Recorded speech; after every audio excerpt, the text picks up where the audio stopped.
All right. Hi, everyone, and welcome to this is our 17th year of our J. Lohr Touching Lives. And we are streaming everywhere. We're on Facebook Live, on YouTube, and we'll be on Instagram Live soon. Let me just go ahead and click that. And today is really special because we get to jump into the homes of Cynthia Lohr and the Hale family. And let me bring them on screen. So I have Cynthia Lohr and Seth Affoumado, and we're here at the J. Lohr team. And then join with us is Kevin Hale, who is the CEO of NBCF, and his wife, Amanda. But cheers, you guys. Everybody. Cheers. Cheers. We haven't Awesome. poured yet. Thanks for joining us. Oh, well, while they pour, let me tell everyone what's going on today. So it's a very special day. One, October marks a very important program for J. Lohr, which is our J. Lohr Touching Lives initiative. And maybe, Cynthia, do you want to say a little bit about our Touching Lives program? Absolutely. Happy to. Well, welcome, everybody. We're so happy to have you join us today. We promise that we've got some really fun discussions and cooking demos, and we'll try not to make your mouth salivate when we dive into our food. But so for those new to J. Lohr Touching Lives, 17 years ago, we lost my mother due to complications from breast cancer. And in 2009, in my grief and processing, reached out to the another family-run organization just like J. Lohr, NBCF, founded by the beautiful Hale family, and said, what can we do to both commemorate my mother's influence on our family and our business and raise awareness for the importance of early detection? And so we commemorated back then the 2005 Carol's Vineyard Cabernet Sauvignon from our vineyards in St. Helena, my mother's namesake vineyard. And back then it was just $2 from every bottle sold would go to provide essential services, mammograms, patient navigation services, and then later hope kits, which are an assemblage of really soft and comforting items. And in all of this J. Lohr Touching Lives campaign, we had such great success the first year after just charting to support 500 mammograms as our initial goal, that we kept going on. And here we are in our 17th year. This will continue in perpetuity. And I'll talk later about some of the tremendous impact we've had over time with the Hale family. But this is just an opportunity that keeps on giving, because we couldn't do what we do and have such success with this program if it weren't for all of you joining us today, if it weren't for accounts, if it weren't for distributors, if it weren't for consumers and all the friends and lovers of both NBCF and J. Lohr who say, hey, keep doing what you're doing, because of you, I have found a community. Because of you, I have resources. Because of you, I feel not so alone. So we're in this together, and we couldn't be happier and more proud to be with you today and to say cheers once again to the Hale family and the J. Lohr family for pulling this all together. Cheers. Cheers. Well, again, today I said this is fun and special because now we get to go into the kitchens of both of you. So we have two dishes that we're whipping up today. Kevin, what are you guys going to make? Well, I'll do a little bit of the talking here because I'm the sous chef, by the way. This is the chef here. So I'm going to be saying yes, chef, and yes, ma'am, interchangeably. But we're making the Mandarin Oriental chicken salad. We thought this would be a really nice little recipe for, is that reverse? Is that reverse? No, we can see it perfect. Okay, good. Yeah. Mandarin So orange. here's what it's going to look like when all is said and done. But there we go. Ooh.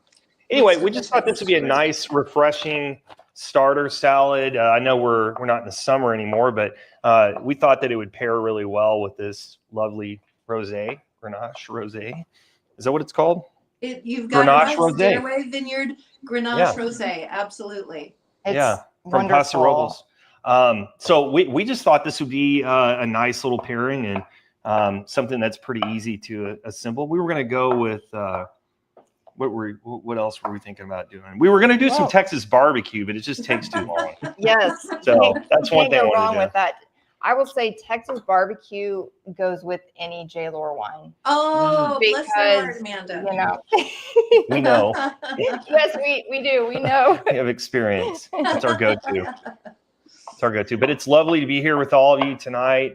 Thank you so much for letting us be here again. Cynthia, our friendship and relationship has just the NBCF relationship with the Lohr family and our personal friendships as families has gone on, like I said, for 17 years, which it sounds like a long time, but when you start to think about it, like my son is 17 years old. My son's a senior. That really puts it in perspective. It You know, really, that started it this really back then. does. It Yeah. really does. Well, you know, I have to say, I'm a very loyal, longstanding friend, and I know you guys are too, and that's why we feel so fortunate in our partnership. This is so much fun for us because I've got my dear buddy and friend, the Skillet Doctor, Seth Affoumado, who later is going to take us through his incredible dish in a 1940s Griswold oval skillet. And Seth will talk about the importance of and the goodness that comes from single dish meals and what this means for women's health and wellness and our ability to take care of ourselves and just make things easier, more delicious for us, because honestly, that's what it's all about in these challenging times. But Kevin, you were so kind to call out our wines earlier, and thank you so much. I wanted, if I might, just talk a little bit about the Stairway Vineyard Grenache Rosé. So the J. Lohr Stairway Vineyard Grenache Rosé, we grow our grapes in Paso Robles in the Adelaida district, which is right near the Willow Creek district. And we call it Stairway Vineyard because, believe it or not, the slopes are about 50 degrees, or it can be up to 50 degrees, because it's an elevated old fossil bed with many tiers to it. And so, not for the faint of heart when you come out to visit that vineyard, but produces some really extraordinary Grenache Noir. And then also we blend this particular vintage with 19% Mourvedre, which is one of my absolute favorites, very plush and aromatic and still soft. And so the result is just a really bright, fresh, off-dry Provençal style rosé that's super quaffable, super malleable, because it can go with just about everything. It could be for those who love to have something lighter with their ratatouille. Grenache Rosé is perfect. But if you're summer sipping or pretending that we're not now into fall and you still want summer to linger, then Grenache Rosé is the wine for you. And don't they say rosé all day and all of that? Your wife loves rosé, she Seth, loves rosé. right? Yes, she okay. Veronica loves rosé. So we just think it's a great wine all year round. And it's pink too, which is really important because we're in Breast Cancer Awareness Month right now. Yes. That's right. So by the way, do you like our aprons? You like these aprons? I love the aprons. Love the aprons. Wine. You know what we need to do next year, Cynthia, is an NBCF J. Lohr collab apron. Yes. Oh. You know? We should do that. We've never done that before. We can put it in our store and you can put it in your store. I love that idea. And then we could also collab on recipes. Absolutely. Let's do our own ebook. Let's do a combined ebook. We've got all the creativity covered for sure. And speaking of collabs, you guys have some really unique collabs beyond J. Lohr. Can you tell us about some of them? Well, this is what we would call like our Super Bowl, or our biggest month of the year in terms of the National Breast Cancer Foundation. As so many of you know, we are into the second day of October, which is Breast Cancer Awareness Month, and National Breast Cancer Foundation. We've been in existence since 1991, and so through all that time, we really spent a lot of time learning how to do what's called cause marketing, which is when you see a pink ribbon or you see any kind of packaging in the store where they're donating to a breast cancer charity. A lot of times it's us or maybe some other charities in our industry. But NBCF has just, because we've been around for so long and we've done this for such a long time, we've been able to work with a tremendous amount, just a tremendous variety of corporate sponsors and industries. And I mean, we do things like in gaming. We do a lot. It's funny. You never know what, I mean, one minute I'm in an apron, I'm going to be playing Rocket League with some streamers on Twitch in a couple weeks. And I love it. I love all the variety of this. What it really, I think, highlights is just people, like I was talking to Cato today, Cato Fashion. I don't know if you guys know that store. They're a great store. They have over 1,000 stores, locations in America, and they've been a really loyal donor of NBCF for several years now. And they were at our headquarters today. And one of the things we were discussing is just how passionate they are about it and their family. They're also a family organization.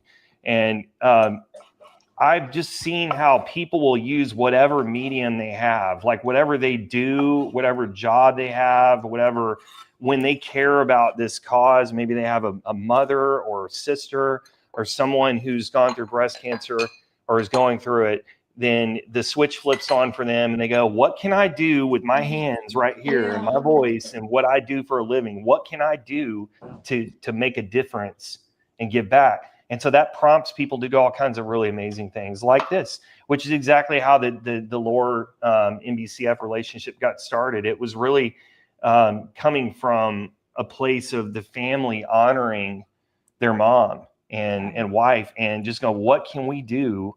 Well, we sell wine. Why don't we dedicate a wine? And it just kind of one thing leads to another. But I wanted to thank you all for everyone who contributes to this campaign, and everyone, and whether it's through the J. Lohr, this campaign, or some other pink ribbon that you're doing. And I know it can seem like pink washing, pink fatigue. Oh, there's too many pink ribbons. But I wanted to give you a little stat, Cynthia, I thought you'd find fascinating. We are celebrating the 40th year of Breast Cancer Awareness Month. And in that time, we've had a 44% reduction in the death rate or the mortality rate. So that means that in all those years, since 40 years ago, don't make me do the math, that was 44% reduction in the number of people who are dying. So listen, guys, it matters what you're doing. These campaigns matter, and we just can't thank you enough for participating, however small or big it is that you're doing. So that's a really remarkable statistic, and I thank you so much for calling that up, Kevin, for the very reason that when my mom was first diagnosed, there weren't these resources. There weren't these advancements in research. There was not the kind of community that you all have helped build so organically over all these years. And your mother is such an inspiration as a long-term survivor. Mm-hmm. And one of the reasons that our Lohr family, founder Jerry Lohr and my brothers Steve Lohr and Lawrence Lohr, we're so devoted to this because we recognize that the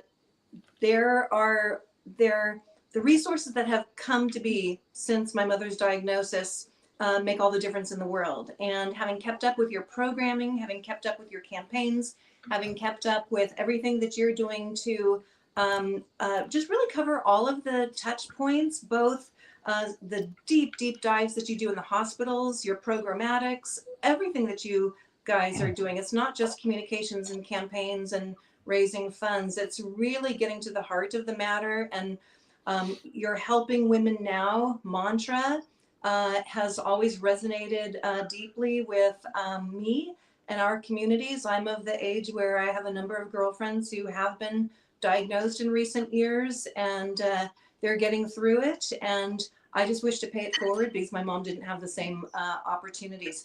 And, you know, when you talk about being in the kitchen and, you know, making dishes, and, you know, if you're the Skillet Doctor and you've got an expertise in restoring cast iron skillets, and you're coming to, you know, share a dish, because it's also come over October this month, which is an industry-wide initiative that really asserts wine's natural place as a convener of friends and family and people and stories. And I think that's what unites us, is all these stories around family recipes, just right, as you were sharing, Seth, earlier. And if I can just give you the baton to share what you were sharing with me earlier. Well, Cynthia and I were talking about this dish, and what came over me when I was making the ratatouille, because what you have to do, there's lots of steps involved. And I remember when I was a kid, I'd go to my grandma's house, and she would make certain things, and one of them was eggplant. And I forgot until I started. You dip the eggplant in the egg wash, and then you bread it, and then you put it in the skillet, and you fry it, and that motion, or that It's like an act of love. yeah, basically, yeah. Yeah. I mean, that movement brought back a memory. Yeah. And so one of the things that we do with the Skillet Doctor, with our brand, is we're trying to keep heirloom skillets in operational form. We restore them, and so by doing that, you're creating a legacy for your family. And so that's part of it, is the cooking aspect, of course. And which brings me to this point. I have to check the ratatouille right now. So let me segue to that. Yeah. So you guys are making a ratatouille, and it looks like, before we get into the main dish, can I get a quick update? I know that Amanda was busy in the kitchen over there, and you look like you're almost done there, right? Amanda, what's happening on your guys' side real fast?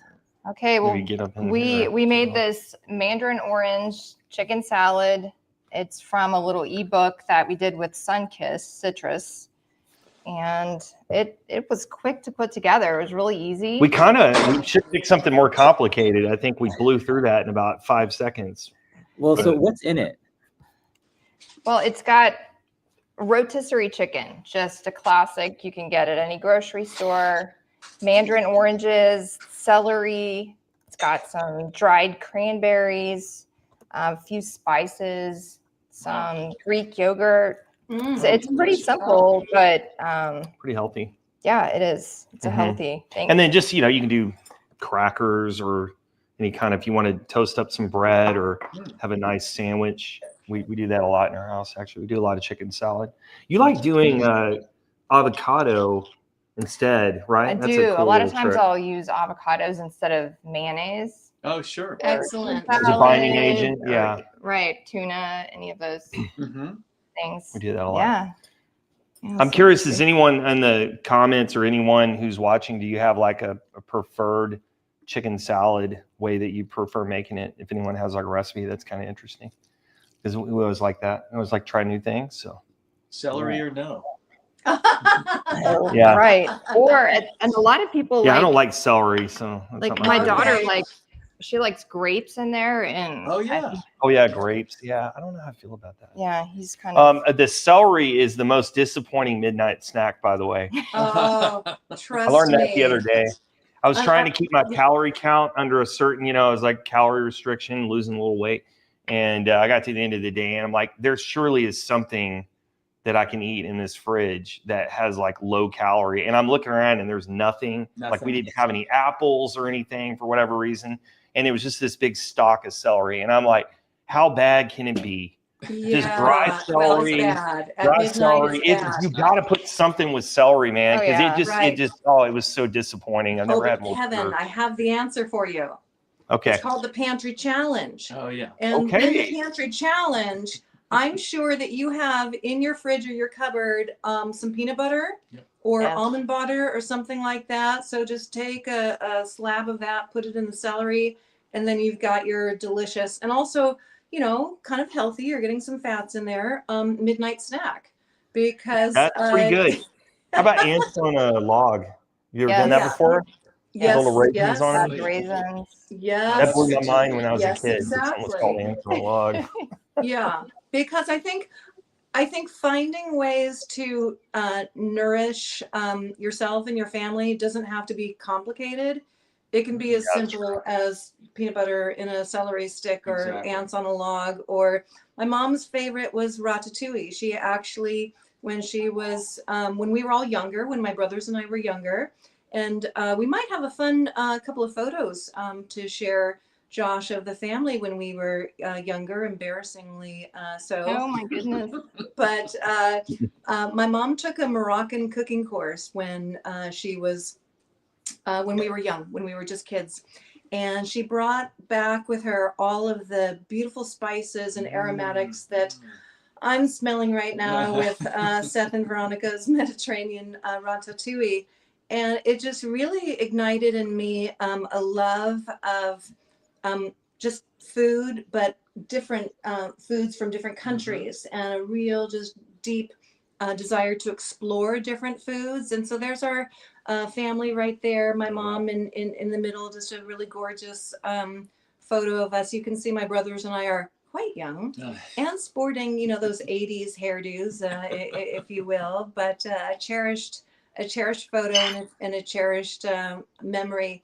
And so as a result of her her love and nurturance and her love of cooking, my husband Sam and I love to cook. Veronica and Seth love to cook. I know the Hales love to cook. And so it just feels like such a just a nourishing, nurturing way to care for your loved ones. And in these busy times, finding ways to do that easily is key. So your beautiful salad, or in Seth's world, you know, the one dish wonder. Tell us more. Well, so Kevin, when you're talking about midnight snacks, and especially if you have kids, and we're always trying to figure out new things to do with our skillets, because skillet, you know, cast iron was made 100 years ago in this country, and so there are many different shapes and sizes of cast iron cookware that, you know, you might not know what to do with it. So a lot of people have the round griddles, which are called kamals, and what we're doing is we're trying to figure out other things to do. So I make banana quesadillas. Oh wow! And, yeah, try a banana quesadilla, and I have an Instagram feed that I did on doing that. Wow. It's so easy. It's just cheese and bananas, and it's it's really fun. It works. And Veronica kind of gives me the stink eye when I do it, you know. It's like, oh, you're making that again? Oh. But kids love it. You know, I teach a lot of children. I teach music to children. And sometimes I have my banana quesadillas as a snack and they want to try it. So I tell the parents how to do it. And they thank me numerous times. It's like, that was the easiest and the most fun thing to do. So try a banana quesadilla in a kamal or any kind of flat kind of griddle. That's one of them that we do. But we're constantly doing that. So the Skillet Doctor is really trying to reinvent the wheel sometimes. We also have a lot of cast iron waffle irons, and you can make waffles in it. But the other cool thing is you make, if you take stuffing, like Thanksgiving's coming up, you could take stuffing, put it in the waffle iron, and come on now. That is such a good idea. Really good. Wow. That's a great idea. I want to do that, man. I'm a big fan of crispy stuff. Like I want like anything that crisps up, right? Like if you can crisp up something, bread, toast. I can't eat anything without like some kind of a toast thing or some cracker or bread. Mm-hmm. I noticed we had a bunch of comments from people about the different types of chicken salad that they do. There's some really good suggestions. Awesome. I had another question that came to mind that I was curious from people. What is the strangest food that you like to eat? Maybe a combo that you're embarrassed to admit that your family gives you a hard time about. I think we just got Seth. That was one of them. Bananas and cheese. Yeah. So throw that in the comments section, please. I'd love to hear that. But anything that's a good one. Oh gosh, I don't know how I might answer that one, Kevin, because that's kind of loaded and dangerous. Yep. Right, it's meant to hold over your head later. Well, Seth, when you brought up the quesadilla banana cheese, immediately I thought about when I was probably 8, I saw a Mr. Rogers episode, and he was talking about eating a banana with sharp cheddar cheese. Oh, interesting. I thought, okay, this is odd, but it's odd enough. I'm going to try it. And it's really, really good. But my family, they just looked at me like, oh, what do you... Probably with judgment in our eyes. Like you can judge me for that. But it's good. So that's why I know that quesadilla is good. Try Yeah. it. Yeah, it's Yeah. it's That's fun. really, Yeah. really Cheese pepper. interesting. Chocolate. Yeah, those Yeah. things work together better than you That think. I'm works gonna have too. to. Yeah. I'm gonna. I don't know, Seth. It's gonna be difficult to get me to eat bananas and cheese. I mean, I love cheese, but bananas and cheese It's could be a little challenging. okay. But I'd love to take you to a close up of this beautiful skillet and this beautiful dish. So bear with me as I carry my phone over to a close up of our. Seth's gonna do the big reveal. Here's the reveal. Oh my goodness. Wow. If you And can see so, it. Seth, can you tell us Holy what's smokes, that in? looks good. And look how beautiful the skillet is. So there's two Delicious. stories here. So what's in, I will actually share the ingredients and the recipe with everybody once I get it written down. A lot of it was just kind of spitballing with my wife Veronica, who is my beautiful chef wife, and she does a lot of the recipe development, and she also invented the Skillet Doctor salve recipe, which is our maintenance oil, grapeseed oil, beeswax, and sunflower oil we use to restore and maintain our skillets with this. So what's in this is the bottom layer is couscous, which there's a couscous recipe that came from the Spice Tin in Murphy's, California. It's a wonderful blend that they make. So that's the bottom layer. Then I took, I sweated out the eggplant with salt. You know, I did that, and that's another layer. So after sweating it out, I sautéed it in grapeseed oil from our friends in Napa, Salute Sante, which is our premium grapeseed oil that we use. And then I just layered eggplant, and I put some zucchinis, tomatoes. We'd use Roma tomatoes that I would skin, and I cut them up. And I just made layers. And I also used some of this Rouse lemon and Parmesan sauce, the red sauce. And to top it off, I put feta and buffalo mozzarella. Oh my goodness. And pistachios. So I took some pistachios this morning, and I roasted them in my number 4 Griswold skillet. And I put that in, and I topped it off with that. And the first go around was amazing. I needed to add a little more sauce and a little more cheese. That was kind of the conclusion that we came up with after tasting the first round. So we'll see how it comes I'm just out. amazed. So Seth and Veronica do a lot of taste testing. So they don't just do a recipe just cold. Anytime Seth brings something to a gathering, it's always taste tested. And I'm so grateful because everything you bring is always so extremely delicious.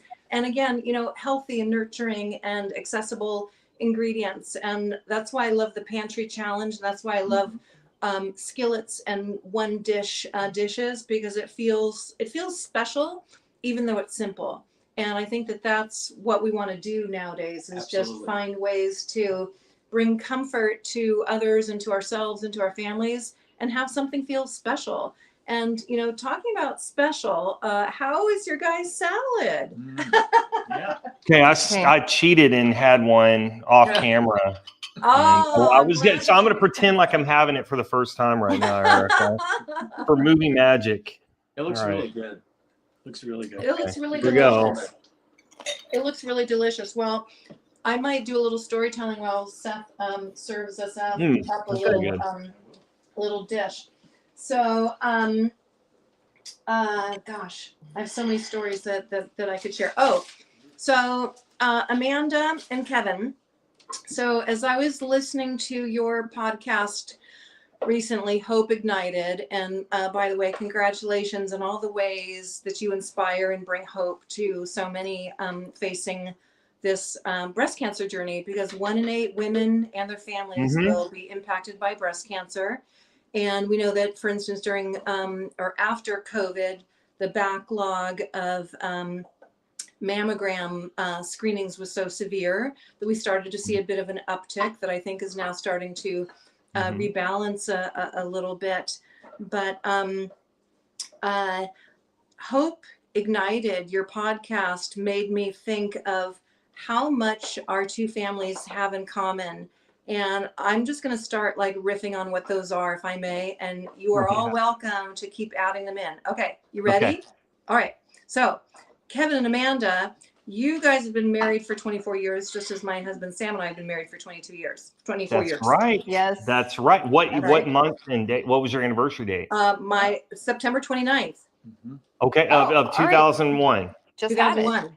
Carol's Yeah. Vineyard. So we got you by 3 months or something like that. or 4 Okay. months. All right. We All have right. so much wisdom to give you, We Cynthia. could do a little like couple challenge for you. Yeah. We'll do a marriage counseling session for you guys. We just have more miles. Hey, I understand. But apparently 2001, 2002 were really good years. You know why? Because what else do we have in common? 22-year-old kids. Oh, yes. that's right. That's right. we We do. need women. Yes. Our daughters are just grown women now. Yes, crazy. yes, they are. They're not little kids. Yep, Amazing. yep. So you know what else we have in common? Okay. What else? Music. I listen. Yes.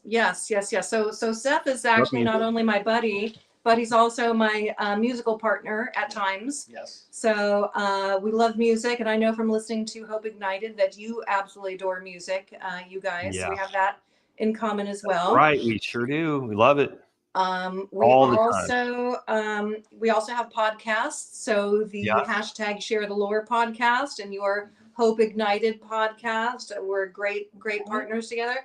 We also have a mutual love of Taco Bell. Yeah.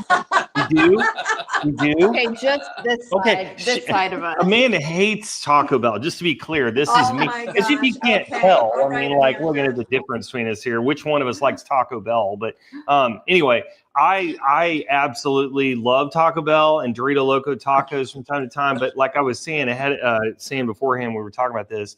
I've never gone into a Taco Bell not covered in some sort of shame. One day I want to walk into a Taco Bell and I want my wife to be like, "You go, Kevin, you go enjoy yourself." And I want everyone in there to stand up and give me a slow applause. Like, we accept you. You're one of us. It's okay. Okay. I want that. Because I've Well, never had that experience. It's always I- like in the cover of darkness. Oh, You know? no. I can counter that, and let me tell you why. So, as I was listening to your podcast, I was thinking, what wine am I going to choose to go with? Whatever, my favorite that they're bringing back, the Enchilada. So, it's all up to us. What wine is going to go best with your favorite Wine Taco pairs Bell with an meal. Enchilada. But That's what I always want to That's know. why it always comes back to, Kevin, have no shame. Because the story Yeah, that I'm you're about right. to tell you will transform your view of Taco Bell. So when we were young kids growing up, and my dad, my brilliant, fantastic dad, founder of Lohr Vineyards and Wines, actually first started out as a farmer in South Dakota. That's how he grew up. Came out here, got his nearly PhD in civil engineering from Stanford, and had his own building and development business. He was straddling two businesses while raising my brothers and I with my mother. So he was working all the time. And so on the weekends, when he was working, my mom would take us to Taco Bell, and we would go see sometimes an R-rated movie. But she would take us to see a movie, and we would have Taco Bell. And so it became this, Wow. institutional, It's a good core memory. comfort. Mhm. But what I love about, Taco Bell, or whatever traditions people welcome into their families, is it's really all about, the people that you're with, right? Yeah. The food can be secondary, but the fact that, we would be with my brothers or my mom on a Saturday, it's a Saturday outing. And because I travel quite a bit between, Paso Robles and Northern California, sometimes Taco Bell is, by far the best option. So it's all about, the company that you keep, the people that you're with, and the wine that you drink. Cynthia, you've done more for our marriage in this last 10 minutes than you can ever imagine. I'm sorry, I wasn't humble enough. You have all the marriage advice to give because you've done so much to mend our Taco Bell riff. Your Taco Bell riff. I actually would. I would say, yeah, I would say about them. The thing about Taco Bell, this is what I always come back to, is it's kind of all. I mean, it kind of comes down to the ingredients. Like in the end, if you got a flour tortilla and some cheese and lettuce and all that, we'll forget about the caulking gun that sprays out the meat, because I don't know what that's about. That's unnatural. I'll admit that, but the rest of it is fairly natural products, right? Like, I mean, keeping it simple, kind of like our chicken salad that we did today. Yeah. Keeping it simple and delicious, which I can't wait to get my hands on. Are you ready? I'm ready. I think we might need to move to the Carol's Vineyard Cabernet Sauvignon. Okay. All right. Okay, shall we? So. All right. Okay, I have a question for you, Seth. Do Yes. you always use cast iron, or do you ever use the ceramic coated cast iron? I'm of two minds about enameled cast iron or ceramic cast iron. I'm a traditionalist. I love the older skillets. I just think they're easier to maintain. I don't dislike them. I have a lot of clients that use the enameled coated cast iron, but it's heavier. It's twice as heavy. Yes. And a lot of people are asking me, do you have anything lighter? Especially, elder people that are still cooking. And they want the lighter. So the lightest skillets I have are actually from around the turn of the century, between 1906 and 1920 are some of the lighter made cast iron. The economy brands like Griswold had Victor, and there was Favorite Piqua, Ohio. So Favorite was another brand that was very light. And Wagner also had a lighter brand. So, I love it. They cook really well, but they're heavier. Sure. And so that's kind of my 2 cents about that. That makes a lot of sense, actually. And I just think that, however you choose to have your skillet or your dish, what I love about the cast iron skillets is all the different, sizes and the history and all of that, and the fact that they are, that you can maintain them. And so we are now going to try our beautiful, beautiful dish. Oh, wow. This is all vegetarian. It's all vegetarian, which is perfect because I've got one of my daughters is vegetarian, so she would absolutely adore this. Bon appetit. Yeah. So how long did each of your dishes take to make? Like, so Seth, for the recipe, prep time, cook time, what are we looking at? Okay. Took me nothing. Just watch the man do everything. The oven cook time was about 35 minutes. Okay. The prep time was approximately 45 minutes. Okay. And I cheated and I used 2 skillets. So the skillet I used to saute the eggplant was a different size skillet than the one that we cooked the whole dish in. But you could essentially use the same skillet for both. Okay. I wanted an hour and a half. I'd say about an hour and a half total. Okay. Yeah. I mean, give or take, plus or minus. But I wanted to use this special oval shaped Griswold. So very quickly, let me see if I can show you the skillet. It's pretty, so beautiful. pretty magical. And the dish is so phenomenal. I'm a big lover of couscous. And so for me personally, couscous is absolutely just a winner. So if everybody can see that, Oh, yeah. this is an oval shaped Griswold. Now, these were called oval skillets, and it has it on the bottom. The handle is in the middle, okay?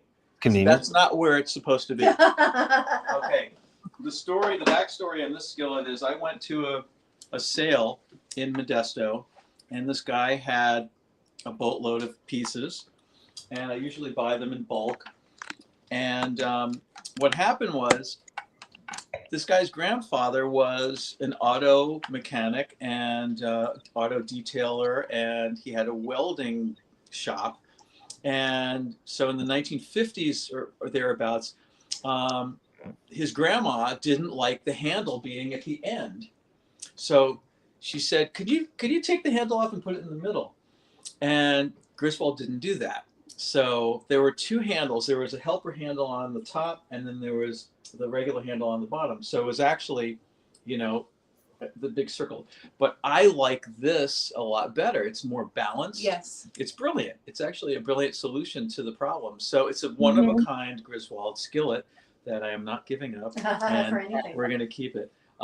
So it's perfect for this dish because it's a nice shape, and I can, you know, put all of the pieces, you know, symmetrically in a circle.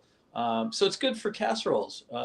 It's a wonderful, wonderful piece, and it cooks really well. So So it's very like ergonomically sanked, which I Yes. think is really fantastic. Having the handle in the middle. So I love that, you know, you've absolutely like solved a problem very easily by putting that handle in the middle. But I love design and proportion, and I feel like it just looks really, really beautiful.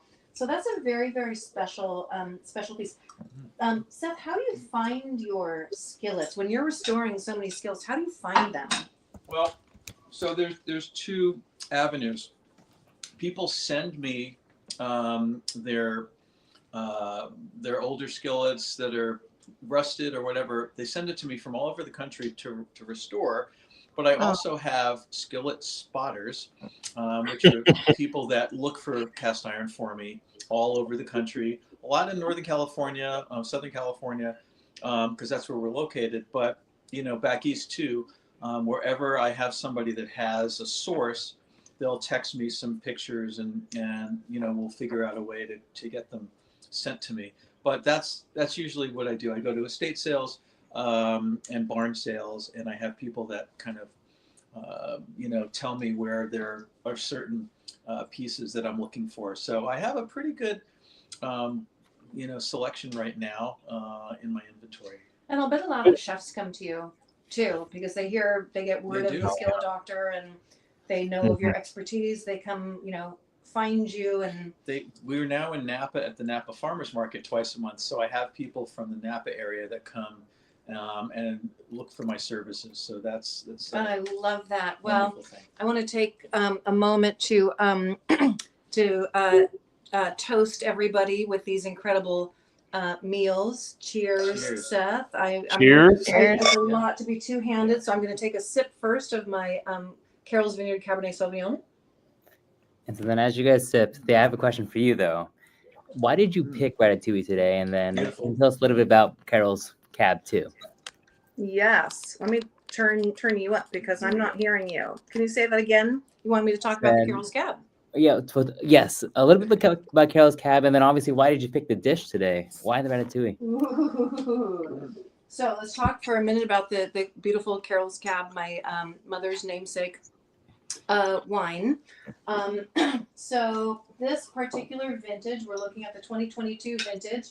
I think it pairs beautifully with the Ratatouille because the Ratatouille, it has body in it. It has with the brilliant choice of the couscous and then the Roma tomatoes, the eggplant, the spices. Spices are subtle; they don't overwhelm, and so there's this balance of this like earthiness with the bold flavors of the Carol's Vineyard Cab, which 96% Cabernet Sauvignon, 4% Petit Verdot from our vineyards in St. Helena in Napa Valley, which was my father's vision to both not only find the best appellations in California in Paso Robles after choosing Monterey County for our whites, but my mom fell in love with this little gem of a property in St. Helena, and my father named it after her. And it's very Bordeaux-like in its qualities in terms of just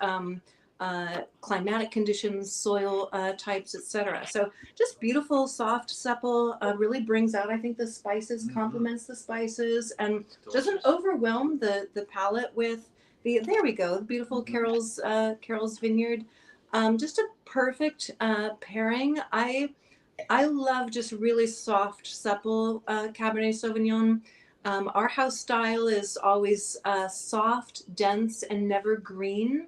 And so the fact that we're not crafting an herbaceous Cabernet Sauvignon means that it's going to pair beautifully with so many different dishes. So this is really outstanding, but I also know everything that Seth makes is delicious and a beautiful pairing. But I wanted to take this opportunity for the chefs among us, whether we're friendly chefs, amateur chefs, or professional chefs. We've had so many folks in the industry, in the trade and beyond, in hospitality, rally around National Breast Cancer Foundation and J. Lohr Touching Lives. And I would be remiss to not call out some of the champions of our collective efforts. And we have a bunch of exciting J. Lohr Touching Lives dinners coming up. Josh, if you are able to bring that back up, and we can just, peek into what we've got on the roster. I'm really, really excited to see how Moxie's and Morton's, resplendent there in Texas, really have rallied and committed deeply to the J. Lohr Touching Lives initiative throughout October and November across multiple properties, but also pairing that to the smaller family-owned places like Junction in Paso Robles, where I'll be on October 17th. And what warms my heart, much like Seth and Veronica, when they asked me after I invited them on the show, Seth said, "What was the favorite dish of your mom's?" And I said, well, she loved to make ratatouille, and that's how I got my inspiration. So some of our restaurant partners now are coming to us and saying, what can we do to personalize the menu in honor of your mother? And this is what it means to be part of a family business that cares deeply, just like the Hales do, in terms of just really carrying forward family traditions, family values, etc. And so I shared with them some of my mother's, favorite ideations and creations, and couldn't be more excited about some of these incredible wine dinners that we'll do, that not only bring in the J. Lohr Carol's Vineyard Cabernet Sauvignon, but some of our other noteworthy, absolutely delicious wines like, J. Lohr Estates Flume Crossing Sauvignon Blanc, or J. Lohr Estates Southridge Syrah, or our Wildflower Val d'Iguier, or any of a number of wines that just pair so beautifully. It's so much fun to be a part of an initiative that touches so many people in positive aspects that also bring hope and nourishment and comfort and fun, because gosh, we know from listening to Hope Ignited that you got to have some fun, nowadays. You gotta have fun and creativity to keep on keeping on. That's right. Hey, Cynthia, before I forget, I wanted to tell you something that is really funny. You've had this impact in our home for a long time without even knowing it. Years ago, you told me, us, I don't remember who it was exactly, but it got passed on to Amanda, that when you are toasting someone properly, you look them in the eye. All right? So you look them in the eye like this. Okay, I'm going to do it right now. I'm looking at toasting you. Yeah, okay. Well, anyway, when I told Amanda this, she took it to heart and we started doing it. And then it somehow turned into this kind of an opportunity to like bludgeon me if I don't look her in the eye. like I caught you. You didn't look. You were looking at, because a lot of the rookie move is like when you go up this, you're looking at your wine. You're like, oh yeah, cheers. You kind of look down. You don't want to hit the glass too hard. Oh. So Kevin will look at the glass, and I'll look at the glass, and she looks me in the eye, and then I'm like, I'm in trouble. I'm ruined the toast. So I just want to encourage everyone to do it properly. It's taken me a long time to get it right, but Amanda has refined me like refined sugar. Well, Kevin, I have to say that Veronica does that to me all the time. She's like, eyes. She's always saying eyes. So all right, Seth, we're in good company. That. Okay. Cheers to Veronica. Yeah, cheers to God thing. I don't know. We just look down, focus on other things. So true.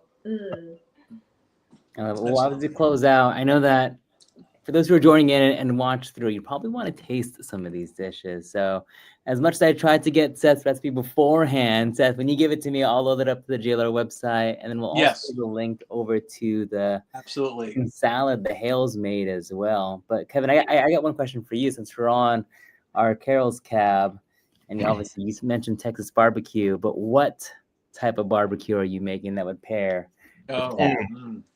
Okay. Hot tip for you guys. Texas, we love barbecue, of course, but whatever. We're not the only ones who make good barbecue.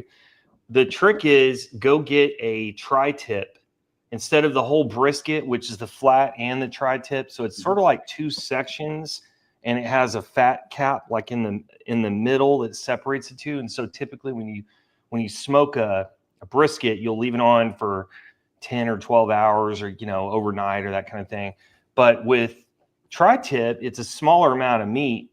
You can get it for, here in Texas, you can get it for $40 to $50 for 4 pounds. It's like $10 or $11 a pound, right? Wow. And so what the trick is, go get a couple of those.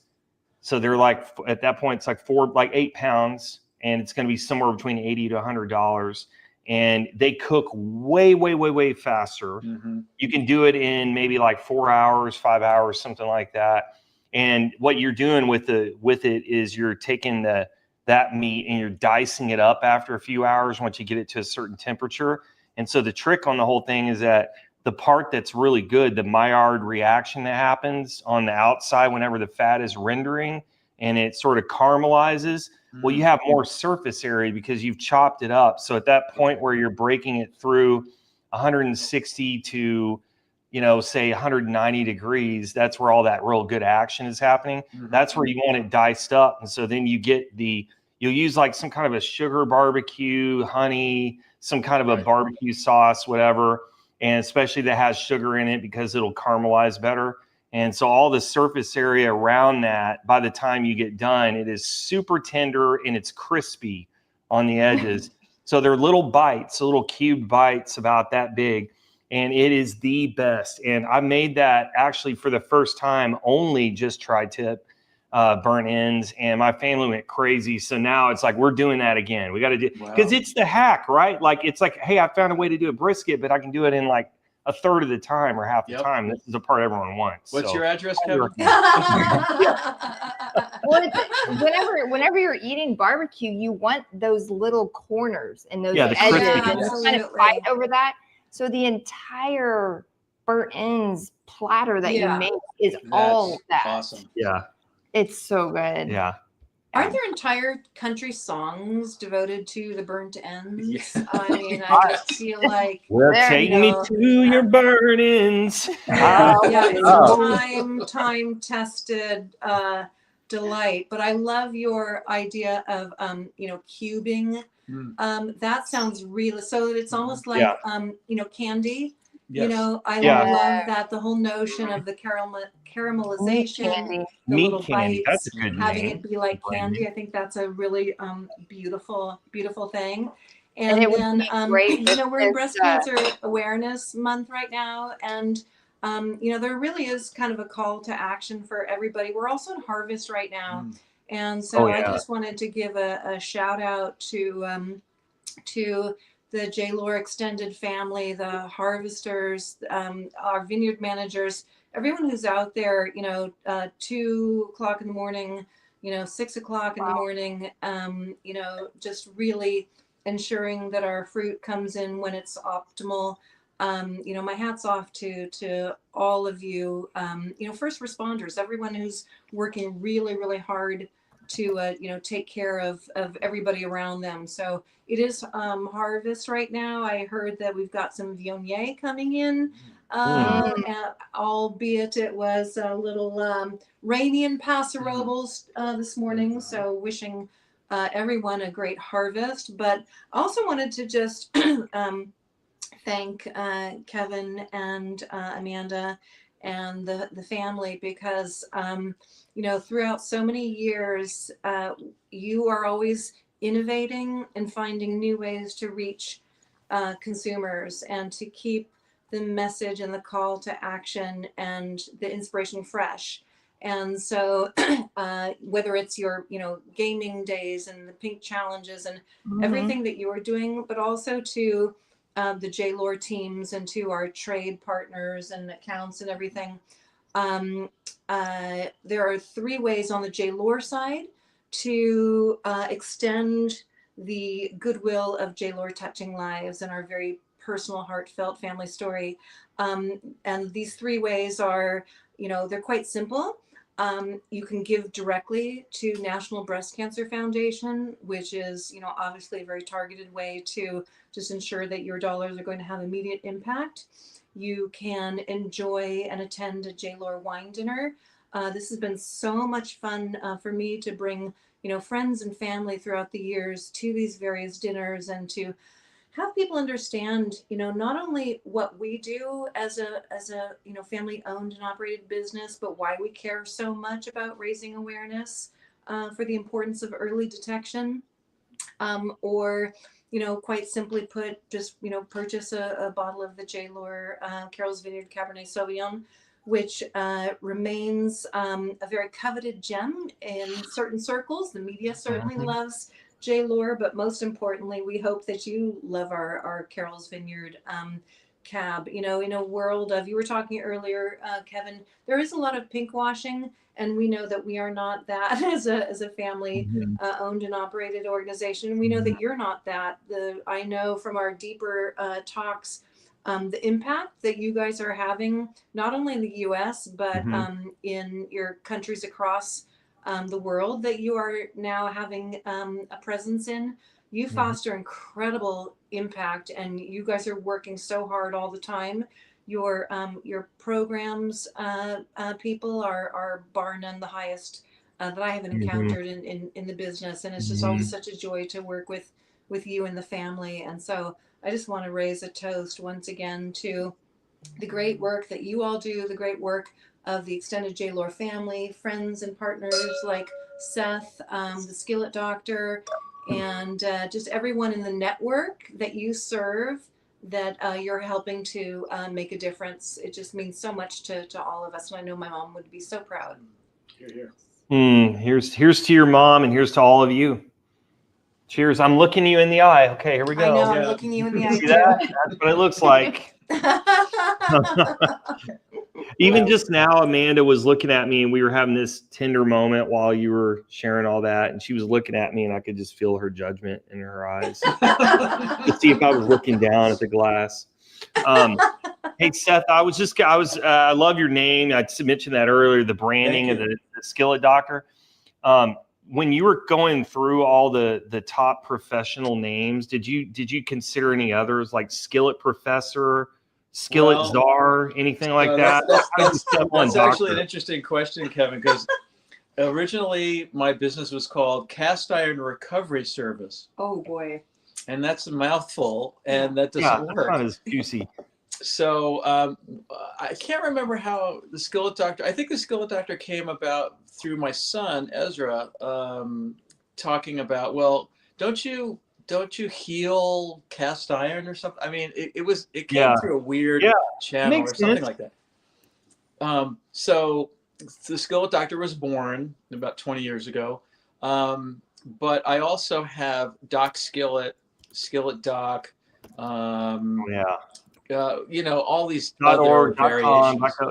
All that kind of stuff. But the Skillet Doctor is the main, the main website, and you can look at all of our products and branding on theskilletdoctor.com. We're on Instagram, Skillet Doc, and Facebook, Skillet Doc, and TikTok, Skillet Doc.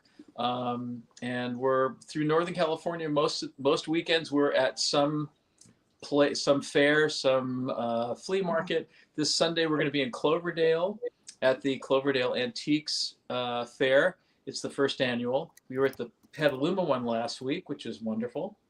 So we encourage people to come and drop off their skillets there for restoration. But we do have 3 drop-off and pickup locations: San Francisco at Landline on Valencia Street, in Berkeley at the filling station on Vine Street, and in Petaluma at the Rex Ace Hardware on B Street. So We have 3 drop-off and pickup locations. You can get our Sav in Sutter Creek, in the Tucumari in New Mexico.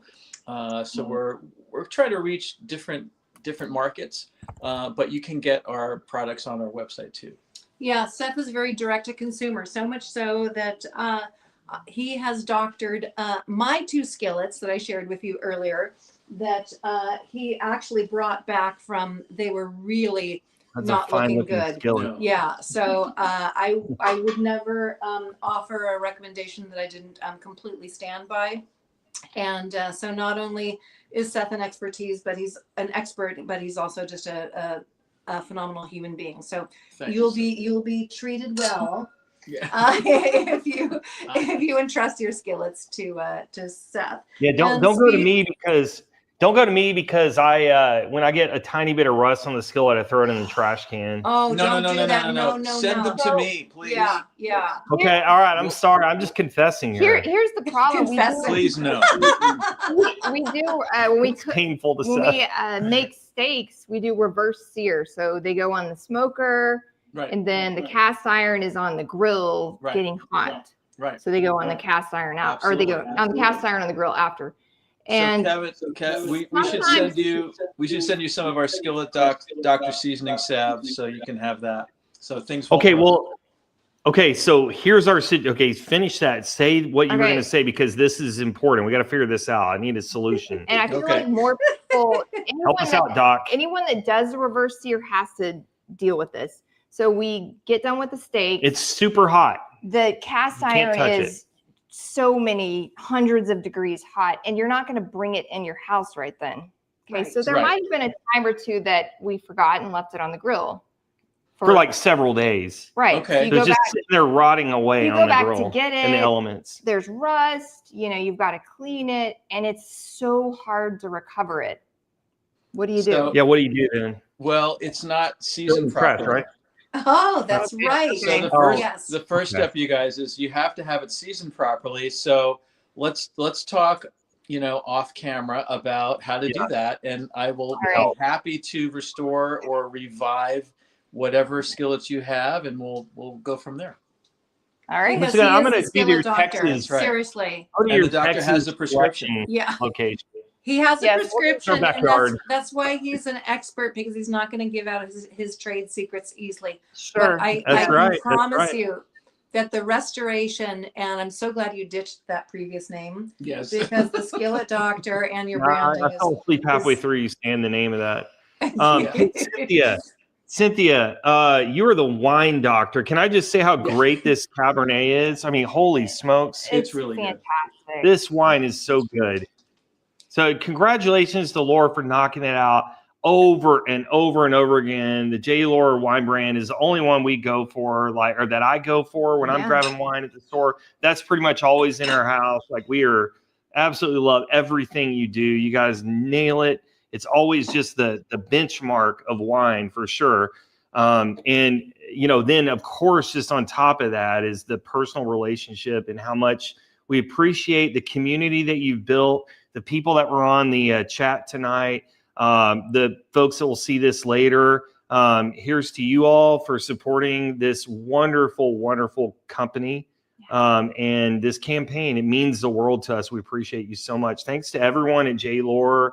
Thanks, Josh, so much for doing another great production on this, and all the folks that bring it together. And big cheers from the Hales to the Yes. Lohr family and the Lohr team. We appreciate you guys so much. Yes. Thank you so much, Sure. Kevin Cheers. and Amanda. Thank you, Kevin Right and back Amanda. to you, Yeah. to your family, to your organization. We love you guys so much. You're so effective and so much of the heart, just as we are at J. Lohr. So I just want to say Mhm. thanks back to you. Cheers to everyone who joined us today. Thank you, Josh, and the incredible J. Lohr marketing team. And thank you, Seth and Veronica, for Thank you, being Seth. here today. Thank you, Cynthia. Yeah. Cheers. Until soon. Cheers. Cheers. All right. Take care, everyone. Be well.